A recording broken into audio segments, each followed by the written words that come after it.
नमस्कार, आदाब, जोहार, सत श्री अकाल। मैं हूं लखन कुमार। ओपन इंडिया के खास मुलाकात कार्यक्रम में आप सभी दर्शकों का बहुत बहुत स्वागत है। जैसा कि हम सभी लोग जानते हैं, 3 दिसंबर को अंतर्राष्ट्रीय दिव्यांग दिवस मनाया जाता है। इस मौके पर दिव्यांग जनों के सशक्तिकरण, उनका विकास की बातें होती है। बावजूद आज भी देखा जाता है कि जो हमारे खास करके ग्रामीण क्षेत्र में जो गरीब तबके के दिव्यांग भाई बहनें हैं, उन्हें आज भी अधिकार नहीं मिल पाता है। वे अपने अधिकार के लिए संघर्ष करते नजर आते हैं। तो इन्हीं तमाम विषयों पर आज हम बात करने जा रहे हैं। कटकमदाग प्रखंड में जेएसएलपीएस के बीपीएम पद पर पदस्थापित राजकुमार जी से।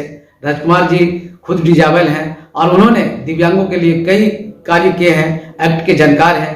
तो आइए हम इनसे आपसे मुलाकात करवाते हैं, रूबरू कराते हैं और जानते हैं दिव्यांग भाइयों बहनों के लिए क्या कुछ एक्ट बना हुआ है, क्या उनके लिए अधिकार है।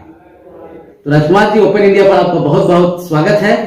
आपका भी स्वागत है और सभी को जोहार। राजकुमार जी, जैसा कि 3 दिसंबर को अंतर्राष्ट्रीय निःशक्त विकलांग दिवस के रूप में मनाया जाता है। दिव्यांगों के लिए कई कार्यक्रम संचालित है, बहुत कुछ होते हैं। तो उन्हीं विषयों पर आज हम आपसे जानना चाहेंगे, अपने दर्शकों को बताना चाहेंगे। तो सबसे पहले हम चाहेंगे कि अपने दर्शकों को संक्षिप्त में आपका परिचय हम कराना चाहेंगे। तो बताइए कि आपका प्रारंभिक शिक्षा दीक्षा कहाँ से हुई और फिर आप इस पद पे अभी जो काबिज हैं वो कैसे आए हैं। आप संक्षिप्त में हमारे दर्शकों को बताएं पहले। आप सभी को जोहार। मेरा नाम राजकुमार है और मैं खीरगांव हजारीबाग से बिलोंग करता हूँ। मेरा शिक्षा हजारीबाग से ही हुआ है।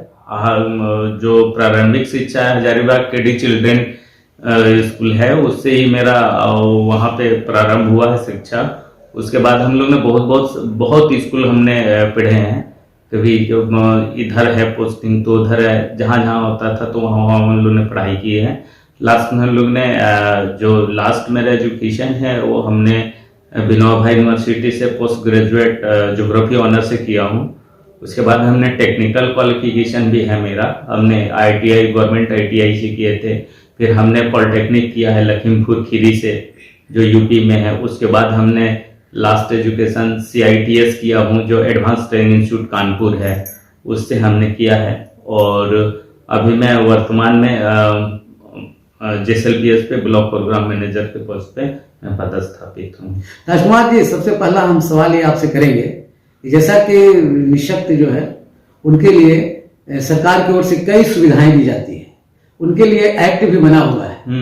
बावजूद देखा जाता है कि आज भी खास करके जो ग्रामीण क्षेत्र से जो हमारे दिव्यांग भाई बहने हैं, वे कहीं न कहीं उपेक्षा का दंश झेलते नजर आते हैं। उन्हें जो सरकार की ओर से साधन सुविधाएं जो मुहैया कराई गई है उन तक नहीं पहुंच पाती है। तो हम आज ये जानना चाहेंगे आपसे, और हमारे जो दिव्यांग भाई बहने हैं या फिर जिस परिवार में दिव्यांग जन है, उनके लिए हमको लगता है कि आज का ये आपसे खास मुलाकात कार्यक्रम काफी जागरूकता और जानकारी योग्य होगा। तो आप सबसे पहले यही बताएं कि क्या क्या सरकार की ओर से सुविधाएं हैं और क्या एक्ट बनाए गए उनके लिए। देखिए, पहला एक्ट जो बना था वो 1995 अधिनियम के तहत निःशक्तजन अधिनियम 1995 बनाया गया था। उसमें 7 प्रकार के विकलांगों को उसमें आइडेंटिफाई किया गया था, मतलब चिन्हित किया गया। तो उसमें एजुकेशन में भी 10% रिजर्वेशन था और नौकरी में भी 10% का रिजर्वेशन था। उसके बाद में जब UNRCPD एक्ट 2006 बना था, उस टाइम हमारे तत्कालीन प्रधानमंत्री डॉक्टर मनमोहन प्रसाद सिंह थे, जिन्होंने संयुक्त राष्ट्र संघ में अपना प्रतिनिधित्व, भारत का प्रतिनिधित्व किया था। उसमें स्पष्ट ये बताया गया है कि जिस भी व्यक्ति का कोई भी है जो जिनके लिए अगर सरकार योजना बनाती है, उनका एक प्रतिनिधि उसमें शामिल होना चाहिए। क्योंकि जो भी सरकार योजनाएं बनाती है तो उन लोगों तक योजनाएं कैसे पहुंचे, एक आसानी से उनको उस योजना का लाभ मिल पाए। उसके बाद उन्होंने बनाया, जैसे राष्ट्रीय न्यास अधिनियम 1999 बना। जब राष्ट्रीय न्यास अधिनियम 1999 बना था तो वैसे निःशक्तजन भाई बहन लोग जो मतलब मल्टीपल डिसेबल, जिनका CP है, जो चल नहीं पाते हैं, और जिनको मल्टीपल डिसेबल है, मतलब एक से अधिक विकलांगता जिसमें है, एक से अधिक, जो तो उनको एक पेरेंट लीगलशिप के सर्टिफिकेट का ये रीजन था। उन्होंने एक पॉलिसी बना था राष्ट्रीय न्यास अधिनियम 1999 के तहत। तो वैसे एक निरामया हेल्थ इंश्योरेंस कार्ड था कि वैसे लोगों को इंश्योरेंस कराया जाएगा, वो नेशनल ट्रस्ट के एक्ट में किया गया था। तो वो भी इम्प्लीमेंट हो जाए। वैसे लो एबिलिटी के डिसेबल जो दूसरे के ऊपर आश्रित रहते हैं, न उठ पाते हैं, जो बताए, तो उनके लिए वो बड़ा कारगर था। तो क्या ये लागू हुआ है या फिर आप लागू मैंने करवाने के लिए वो भी लागू नहीं हो पाया। जैसे एक्ट में सारा मेंशन है, लेकिन कोई भी जो धरातल पे है वो योजनाएं उतर नहीं पाई हैं। यानी कि आपके कहने का मतलब है कि निशक्तों के लिए एक्ट बनाया गया है। हाँ, और वो एक्ट में जो प्रावधान किया गया है हाँ, वो धरातल पर नहीं उतर रहा। हाँ, नहीं उतरा था। जैसे उतरा था 2004 से 5 में उतरा था, तो उतरने के बाद वो कंटिन्यू नहीं चला। अच्छा, वो कंटिन्यूअस नहीं चल पा रहा। कंटिन्यूअस एक्ट तो बने हुए हैं। हाँ, एक्ट बने हुए हैं अभी। तो एक्ट बने हुए जब ऑलरेडी, लेकिन उसका इम्प्लीमेंट नहीं हो रहा है, तो इसके लिए कौन जिम्मेवार है? इसके लिए विभाग और सरकार दोनों जिम्मेदार हैं।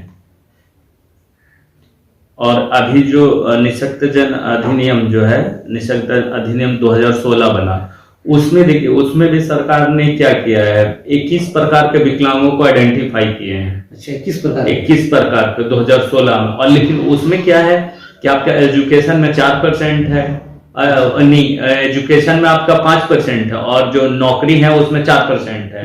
अब बताइए 21% है, इतना डिफरेंस कैसे होगा? 21 प्रकार का आपने विकलांग को आइडेंटिफाई किए हैं, तो रिजर्वेशन भी थोड़ा बढ़ाना चाहिए आपको। 7 में आप 3% दे रहे थे, और आप ऐसे भी 7 का भी मल्टीप्लाई करेंगे तो 21 प्रकार में कम से कम आपका 9% होना चाहिए। 9% नौकरी में आरक्षण होना चाहिए। और एजुकेशन और जो बाकी में है, शिक्षा में जहां रिजर्वेशन है, और सभी में जिसमें रिजर्वेशन है, वो तो 15% होना चाहिए, जहां पे 5% है। मान लो PSU है, पब्लिक सेक्टर है, सेमी गवर्नमेंट है या एजेंसी है, उन लोग जब इम्प्लीमेंटेशन देते हैं तो उसमें तो उनका अगर 15% रिजर्वेशन रहेगा तभी हम लोग कर पाएंगे। ऐसे रिजर्वेशन में तो सारे विकलांग लोग तो बेरोजगार ही रह पाते हैं। तो चलिए राजकुमार जी, अभी तो आपने जो कहा वो खास करके जो एजुकेटेड पर्सन है, जो भी दिव्यांग भाई बहन, उनके लिए। लेकिन अगर हम धरातल निचले स्तर में अगर बात करें तो आज भी देखा जाता है कि खास करके कई ऐसे दिव्यांग भाई बहन जो होते हैं, वो तो या तो फिर जो दिव्यांगता प्रमाण पत्र बनाने को लेकर के, या फिर सरकार की ओर से जो पेंशन मिलता है स्वामी विवेकानंद शक्ति योजना के तहत, उसको लेकर के प्रखंड मुख्यालय, जिला मुख्यालय में चक्कर लगाते हुए नजर आ जाते हैं। उन्हें वो लाभ नहीं मिल पाता है। उनके लिए क्या कुछ बताना चाहेंगे आप? उनको जो कैसे लाभ मिल पाए, खास करके जो थोड़ा शिक्षित परिवार के लोग हैं, गरीब परिवार के लोग हैं, ग्रामीण क्षेत्र से जो बिलोंग करते हैं, उनके लिए कैसे क्या करें, वो अपना प्रमाण पत्र कैसे बनाए, और जो पेंशन योजना है उसका लाभ कैसे ले, उस पर आप संक्षिप्त में हमारे दर्शकों को बताएं। ऐसा है कि जो विकलांगता प्रमाण पत्र है वो अभी जिम्मेवारी ICDS को दिया गया। तो आंगनबाड़ी में जो सेविका होती हैं, उनको अपने पोषाहार क्षेत्र के जितने भी विकलांग भाई बहन हैं उनको चिन्हित करना है, और उनमें से कितने लोगों को किस रीजन से उनका प्रमाण पत्र नहीं बन पाया, उनमें उनको सहयोग करना है। और उनके द्वारा जो सेविका है उनको ले जाकर के जिला में प्रत्येक महीने के 15 तारीख को कैंप लगता है, जिसमें विकलांग प्रमाण पत्र आपका निर्गत किया जाता है। तो उसमें पहले विकलांग प्रमाण पत्र बनाना पड़ेगा। अब विकलांगता प्रमाण पत्र बनाने के बावजूद ही उसका पेंशन का लाभ मिल पाएगा। तो उसको विकलांगता प्रमाण पत्र बनाने के बाद उनका आय होना चाहिए, उसका आवासीय होना चाहिए, उसके बाद उसका खाता खुला हुआ होना चाहिए, आधार कार्ड उसका जो नाम है वो मिसमैच नहीं होना चाहिए, और वो सारे आवेदन को सेविका के माध्यम से ही CDPO ऑफिस में वहां पे जमा होता है। तब वहां CDPO के द्वारा अनुशंसा के लिए अभी पेंशन विभाग, सामाजिक सुरक्षा विभाग जिला को अग्रसारित किया जाता है, और सेंक्शन अथॉरिटी जो है वो डिस्ट्रिक्ट में ही होते हैं। तब उनका सेंक्शन हो जाता है। ये तो हुआ प्रमाण पत्र बनाने की बात और पेंशन की बात। एक चीज और हम आपसे जानना चाहेंगे, जैसे कि जो निःशक्त होते हैं उनका कुछ परसेंटेज भी शायद बनाया जाता है, कितना % वो निःशक्त हैं, उसका क्या कुछ होता है, क्राइटेरिया है, मतलब एक कुछ ऐसा निर्धारित है क्या कि इतना % जो भी दिव्यांग होंगे उन्हीं को सरकारी सुविधाएं मिलेंगे, ऐसा कुछ है क्या? हाँ जी, हाँ। जैसे देखिए, निःशक्त तो डॉक्टर जो रिमार्क करते हैं, बेंचमार्क डिसेबिलिटी जो आइडेंटिफाइड डॉक्टर के टीम द्वारा किया जाता है, तो वो किसी का तो विकलांगता 20% भी होता है, किसी का 25% भी होता है, किसी का 30% भी होता है, किसी का 35% भी होता है। जी जी। तो ये तो विकलांगता हुए, लेकिन विकलांग वैसे विकलांग भाई बहन लोग सरकारी योजना का लाभ ले पाएंगे जिनकी विकलांगता का प्रतिशत 40% से ऊपर है। अच्छा। 40 से नीचे नहीं होना चाहिए, 40 से ऊपर होगा वही सरकारी योजना का लाभ ले पाएंगे। 40% से जो उनका माने कम है उनको नहीं मिलेगा, उनको नहीं मिलेगा, नहीं, उनको विकलांग माना जा रहा है लेकिन सरकारी योजना का लाभ नहीं ले पाएंगे। चलिए तो ठीक है, तो आप ये बताइए कि विकलांगों के लिए क्या कुछ सरकारी सुविधाएं, क्या क्या मिलता है सरकार की ओर से, कि क्या क्या सुविधाएं दी गई है, इस पर बताइए। बहुत सारी सुविधाएं दी गई है, बताया क्या क्या मिलता है। बहुत सारी सुविधाएं हैं। जैसे देखिए, सबसे पहले तो जिसको सरकारी योजना का लाभ लेना है, पहले उनका विकलांगता का जो प्रतिशत है वो 40 से कम नहीं होना चाहिए। उसमें उनको देखिए शिक्षा का है, जो शिक्षा लेना है वो निःशुल्क है, उसका लाभ ले सकते हैं। अच्छा।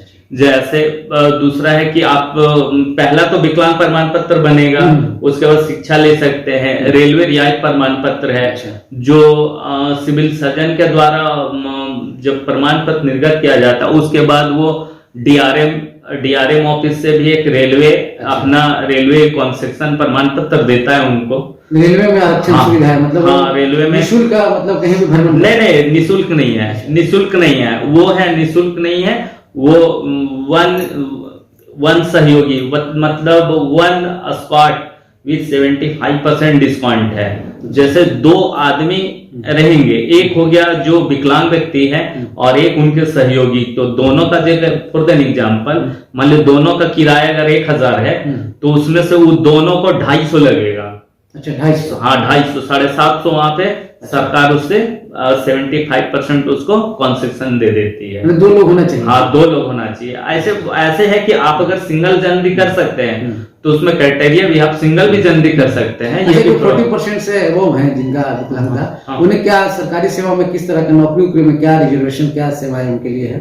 जैसे रिजर्वेशन में जैसे अभी भी फ्लाइट है, जैसे 5% है, तो 5% में पहला प्रायोरिटी जो है वो विजुअल को दिया गया है, विजुअल को दिया गया पहला। दूसरा प्रायोरिटी जो है वो हेयरिंग स्पीचिंग को दिया गया है, जिनको सुनाई देने में समस्या है।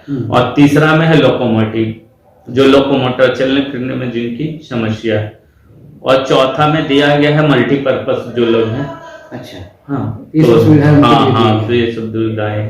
अच्छा, देखा जाता है कि जैसे कई दिव्यांग ऐसे होते हैं जो चलने में असमर्थ होते हैं, तो कहीं वो जाते हैं, जैसे विद्यालय में अब तो देखते हैं कि कई विद्यालयों में रैंप बनाया जाता है उनके आने जाने के लिए। तो क्या ये है प्रावधान है क्या कहीं, जैसे सरकारी कोई संस्थान, जैसे प्रखंड मुख्यालय है, तो क्या प्रखंड मुख्यालय में भी दिव्यांगजनों के लिए आने जाने के लिए कहीं जैसे उन्हें ऊपर चढ़ना है तो वो कैसे चढ़े, इसके लिए कुछ प्रावधान है क्या, रैंप बनाने का, ऐसा कुछ? हाँ, तो ये तो उसमें भी था, 1995 अधिनियम में भी था कि वैसे सार्वजनिक स्थल है ना। अच्छा। सार्वजनिक स्थल जैसे आपका प्रखंड मुख्यालय है, जिला मुख्यालय है, पोस्ट ऑफिस है, बैंक है, रेलवे स्टेशन है, तो विजुअल लोगों के लिए जो है वो ब्रेल टाइल बिठाना है। अच्छा। जिसमें वो आइडेंटिफाई करके वो चल सके। अच्छा। दूसरी है कि रैंप जो बनाना है कि रैंप भी होना चाहिए। अच्छा। तो रैंप होना चाहिए, तो रैंप का जो एक्यूरेसी है कि अगर 1 फीट उसका मोटाई है तो उसका लंबाई 12 फीट होता है, ये इसका मॉडल है। लेकिन जहां भी रैंप बनाया गया है वो रैंप नहीं है, वो ऐसे ही खाना पूर्ति किया गया है, वो रैंप नहीं है। हाँ, एक्सेसिबिलिटी की बात करेंगे तो एक्सेसिबिलिटी में टॉयलेट है, तो टॉयलेट का डोर जो है वो कम से कम आपका 4 फीट होना चाहिए। Wheel chair user, tricycle user वो आसानी से टॉयलेट में घुस करके अपने दिनचर्या कर सके, लेकिन ये नहीं है, कहीं नहीं है। अच्छा, एक हम अंतिम आपसे एक सवाल, आप जानकारी योग्य सवाल ये है, हजारीबाग में एक जिला विकलांग पुनर्वास केंद्र खोला गया था जो विकलांग जनों के लिए वो काफी कारगर साबित होना था।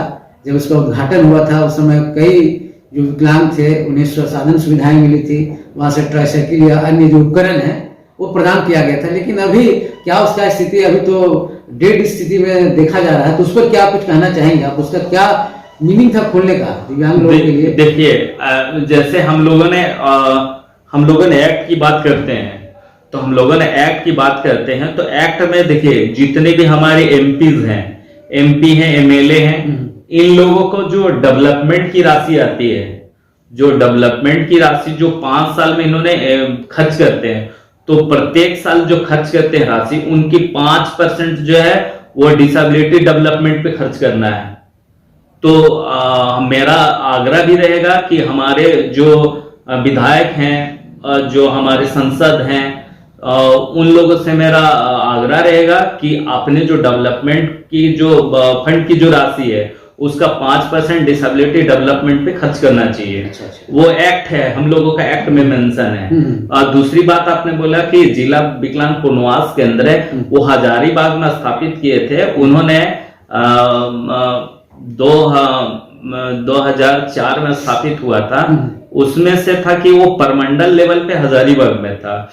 वैसे विकलांग भाई बहन जो एड एंड अप्लायंसेस यूज करते हैं, कृत्रिम अंग जो यूज करते हैं, उनका मेंटेनेंस का वहां सेंटर था। उनको मेंटेनेंस किया जाता था निःशुल्क, और उनको निःशुल्क दिया जाता था। और उसमें कि जिसको पूरा चाहिए, फुसूस चाहिए, या विजुअल है उनको स्टिक चाहिए, न जो लोग जितने क्या स्थिति है अभी वहां से खाली करा दिया गया है। अभी वहां से DDRC 2007 में ही बंद हो गया। चलिए हम अंत में आपसे क्या मैंने संदेश देना चाहेंगे हमारे जो दिव्यांग भाई बहनों हैं, उनके लिए क्या कुछ कहना चाहेंगे? आप बताएं उनको वो किस तरह से वो अपना अधिकार ले पाए, संक्षिप्त में बताएं।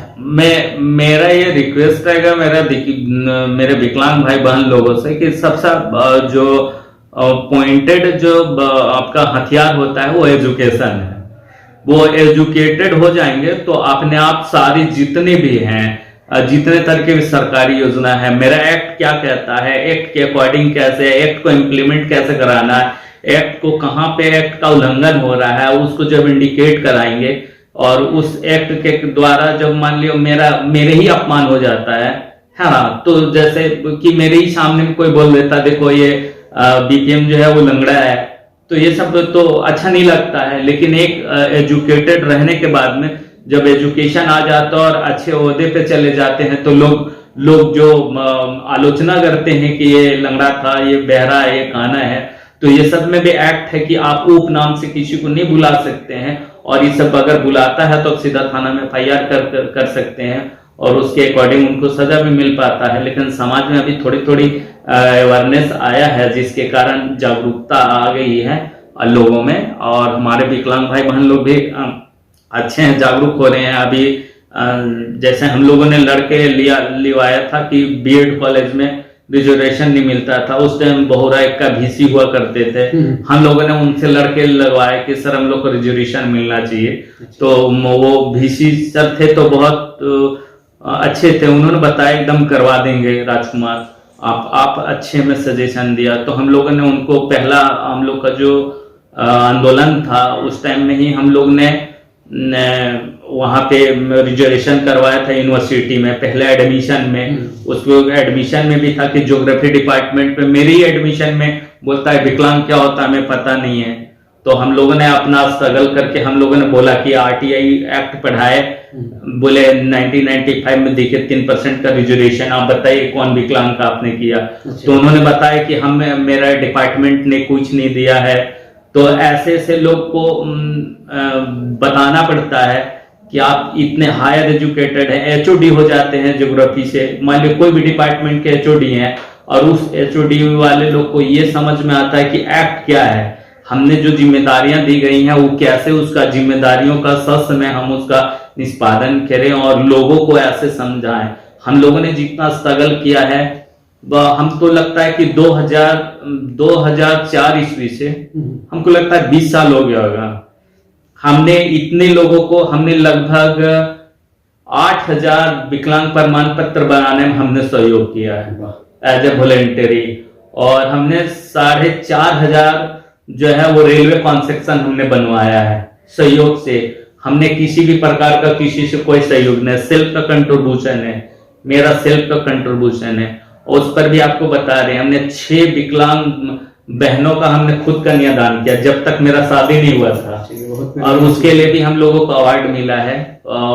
वो जो अवार्ड मिला था मुख्यमंत्री के द्वारा मिला है, जेएसएलपीएस के द्वारा भी, साइट सेवर है उनके द्वारा भी, और हम लोग हजारीबाग का हम लोग ने 2017 में जो है वो क्रिकेट टूर्नामेंट में हमने चैंपियन बनाया। उस टाइम मैंने कप्तान किया था, मैं खुद कैप्टन था उसमें, और हम लोगों ने गिरिडीह को पराजित करके हम लोगों ने 4 विकेट से हम लोग विनर हुए थे। अच्छा अच्छा। तो ये भी हम लोगों का देखा जाता है निःशक्त लोग विभिन्न तरह के खेलों में जो पार्टिसिपेट करते हैं उनके लिए भी टीम जो बनाई जाती है, उसका क्या कुछ क्राइटेरिया प्रावधान? हाँ, उसके लिए खेलकूद में जो भी दिव्यांग भाई बहन अगर यदि हैं आगे जाना चाहते हैं, हाँ, तो इंटरेस्ट रखते हैं, उसके लिए क्या कुछ है? उस पर इसके लिए भी अभी हम लोगों ने सीएम से मिले थे पिछले बार में। तो जैसे 2 चीज बताना चाहेंगे। सीएम ने सभी जिला में जिला खेल पदाधिकारी को प्रतिनियुक्त किए हैं। अच्छा। उसमें से हम लोगों ने चिन्हित है, जैसे पैरालंपिक होता है, पैरालंपिक है, उस पैरालंपिक में हम लोग सारे डिसेबल्ड जितने भी प्रकार के विकलांग भाई बहन लोग वो लोग भाग ले सकते हैं। जैसे सीटिंग वॉलीबॉल है ना, क्रिकेट है, बोची का खेल है। अच्छा। वो सब लो एबिलिटी विभिन्न तरह के खेलों में विभिन्न तरह के खेलों में पार्टिसिपेट कर सकते हैं। बोची का खेल है, जो व्हील चेयर यूजर है वो भी बोची का खेल खेल सकते हैं। चलिए एक अंतिम सवाल है, जानकारी के लिए, मतलब जानकारी अनुरूप ये सवाल है। जैसे कि दिव्यांगों को दिव्यांग भी कहा जाता है, निःशक्त कहा जाता है, विकलांग भी लोग कहते हैं, तो क्या मतलब एक्ट में क्या कुछ है, क्या कहा जाना चाहिए? देखिए अभी हम आपको बताते हैं। बहुत अच्छा सवाल किया आपने।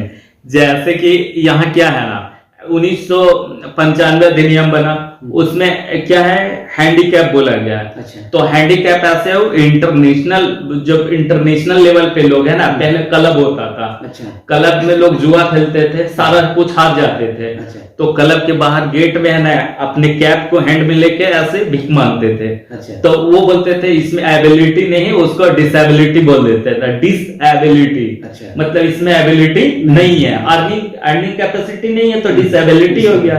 तो इसलिए उसको भी एक्ट में माना उन लोगों ने बता दिया कि ये भी डिसेबल है। अच्छा, तो आप देखिए, हाँ, तो वो भी पीडब्ल्यूडी एक्ट में हैंडीकैप मेंशन है।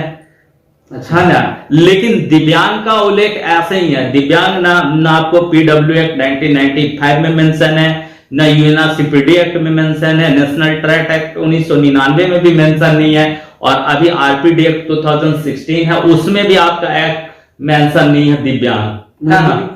नहीं, कोई भी एक्ट में मेंशन नहीं, आप कहीं भी दिखला दीजिए। क्या मतलब है? निःशक्त है और विकलांग है, विकलांग। अच्छा, विकलांग कहा जा सकता है? विकलांग कहा जा सकता है। दिव्यांग मतलब कहना नहीं, दिव्यांग नहीं कह सकते हैं। कहाँ है बताइए, एक्ट में है ही नहीं। अच्छा, एक्ट में भी ये इसका नहीं, कहीं जिक्र नहीं है। चलिए, तो ये बहुत ही जानकारी की बात है। एक चीज और आपको बताना चाहेंगे, याद आ गया आपने जब पूछा। जैसे देखिए, ये चारों एक्ट में है ना, विकलांग लोगों के लिए विशेष न्यायालय की प्रावधान है। अच्छा। विशेष न्यायालय का प्रावधान है कि विकलांग को अगर किसी भी, तो ये हम लोग ने बात किया था, बहुत बार हम लोग ने महामहिम राज्यपाल महोदय से भी मिले थे। उन्होंने आश्वस्त कराया था कि हम लोग हजारीबाग में इनको बनाएंगे। क्या पूरे झारखंड में हम लोग चीफ जस्टिस से बात करके और पूरे जो जिला लेवल का कोर्ट है उसमें हम लोग इम्प्लेयर करेंगे। जैसे कोई भी विकलांग का अगर किसी का कोई हनन करता है, कोई प्रताड़ित करता है, तो उसके लिए थाना को भी पता नहीं है। अच्छा। कौन सा एक्ट लगेगा। अच्छा। है ना। अच्छा। जैसे एग्जाम्पल रहता है, मैं क्या बोलिए, हम तो मेरा तो सारा भाई बहन ही हम बोलते हैं। चौपारण की एक मेरी बहन है। अच्छा। है ना, पार्वती। अच्छा। हाँ, वो है अभी विकलांग है, अभी केस चल रहा है उनका। अच्छा। हमको लगता है 10 साल से केस चल रहा है। क्या मामला क्या था? मामला क्या है कि मामला ये है कि वो कोई लड़का है, वो मतलब सेम कास्ट भी नहीं है, वो लड़का सकलांग है, वो विकलांग लड़की के साथ में उसका क्या है, उसका बैंक बैलेंस था, उसको पैसा हजम करने के लिए उसके साथ वो मैरिज कर लेता है। उसके बाद उसके साथ उसका बच्चों को एबॉर्शन करवा देता है, उसके बैंक से विड्रॉल करा करके अपना दुकान एक कॉर्पस खड़ा कर लेता है। अच्छा। और बाद में उसी लड़की को हटा करके दूसरा शादी करता है। अच्छा। है ना। तो ये तो ऐसे मामलों के लिए कानून तो बना ही, लेकिन कानून निःशक्त लोगों के लिए कुछ अलग है क्या?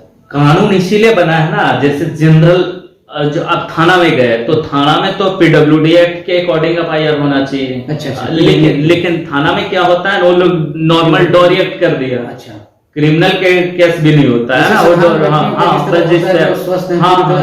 अब उसका जबकि निःशक्त लोगों के लिए अलग ये है। हाँ, निःशक्त लोगों के विशेष न्यायालय है। अच्छा, निःशक्त विशेष लोगों के लिए, जैसे निःशक्त लोगों के लिए हम लोगों का एक्ट है कि हाई कोर्ट में 2 लॉयर हैं। अच्छा। और सुप्रीम कोर्ट में 1 लॉयर है। आपका फ्री ऑफ कॉस्ट आपका केस को आपका हैंडल करेंगे, लेकिन आपका जेन्युइन होना चाहिए, केस आपका जेन्युइन होना चाहिए। और उन लोग को कैसे करना है, कहाँ से करना है, उसका एक आइडेंटिफाई होता है, वेरिफिकेशन होता है, उसके बाद उनको लगाया जाता है। एक चीज और बताएंगे आप लोग को, जैसे वैसे एजुकेटेड मेरे विकलांग भाई बहन लोग हैं, जो लोग अनएम्प्लॉय हैं, एजुकेशन ले लिए या अनएम्प्लॉय हैं, तो ऐसे में अनएम्प्लॉयमेंट एक्सचेंज ऑफिस है मेरा, बोकारो में है, रांची में है और जमशेदपुर में है। ये 4 जगह है, 4 एम्प्लॉयमेंट एक्सचेंज ऑफिस है। लेकिन वहां पे ऐसे रजिस्टर्ड है कि लोग अगर वो टेक्निकल क्वालिफिकेशन ले लिए या नॉर्मल ग्रेजुएट हैं, पोस्ट ग्रेजुएट हैं, और वो अगर एम्प्लॉयमेंट एक्सचेंज में अपना पंजीकृत करा लिए हैं, उसके बाद अगर उनको 3 साल तक अगर जॉब नहीं लग रहा है, तो गवर्नमेंट उनके लिए बाध्यता है, एक्ट कहता है कि उसको अनएम्प्लॉयमेंट अलाउंसेस देना है। अच्छा, कहीं से रोजगार से उनको जोड़ना है? हाँ, नहीं, अनएम्प्लॉयमेंट अलाउंसेस देना, उसको पेंशन देना, बेरोजगारी भत्ता देना है। हाँ, बेरोजगारी भत्ता देना है उनको। अच्छा। तो ये वो भी नहीं हो रहा है, तो इम्प्लीमेंट कहीं नहीं हो पा रहा है। हाँ। चलिए, अभी हम राजकुमार जी से बात कर रहे थे। राजकुमार जी, ओपन इंडिया से बात करने के लिए आपको बहुत बहुत धन्यवाद। आपको भी बहुत बहुत धन्यवाद, और सभी दर्शकों को भी धन्यवाद। तो अभी हम बात कर रहे थे कटकमदाग प्रखंड के जेएसएलपीएस में बीपीएम के पद पर पदस्थापित राजकुमार जी से। उन्होंने निःशक्त जनों के लिए क्या कुछ अधिकार है, कई जानकारियां बताई। खास करके उन्होंने शिक्षा पर फोकस किया कि एजुकेशन जरूरी है। अगर वो एजुकेटेड हो जाते हैं तो निश्चित रूप से वो अपने अधिकार को ले पाएंगे। तो आगे भी हम इसी तरह से जागरूकता व जानकारी आधारित वीडियो बनाते रहेंगे और आपको रूबरू कराते रहेंगे। अगर आपको वीडियो अच्छा लगे तो लाइक, शेयर और सब्सक्राइब जरूर करें। आज की खास मुलाकात में इतना ही। नमस्कार।